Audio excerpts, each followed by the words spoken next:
People in West Africa are very likely going to be richer than Americans within this generation. Not wealth in some abstract economic measurement, rather the cold hard cash that they have to spend on products. But let me defend my position with data. Americans are shrinking as a potential consumer base while Africa is growing. Median income in America is $43,000 per person, which is impressive but deceiving because the savings rates for Americans is less than 4% because taxes, mortgages, healthcare, and basic life needs already take 96% of that pie. An American only has about $1,500 per year to spend on products outside of those big ticket items. But let's talk about a country like Ghana. Lower income at $3,000 per year for sure, but it's growing, meaning disposable income is growing year on year. For instance, if monthly income were to increase $100 a month, then Ghana would already have a stronger consumer base than America. Remember, in that scenario, Ghana would still have less money than Americans on paper, but the disposable income would be much higher. So how likely is this to happen? Well, we've already seen it happen in countries like China, Dubai, Saudi Arabia, among others. And those countries all followed the same patterns.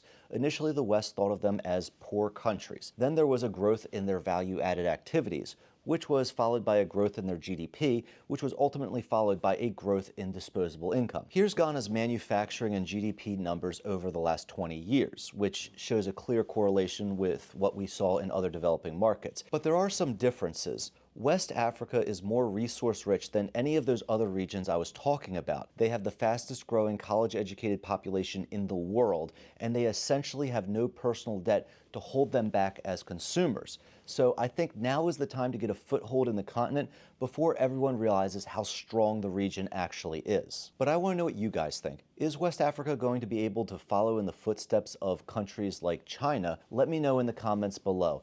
And as always, if this video brought value to you, give me a like and a follow. That really helps out my channel. And I will see you guys on the next video.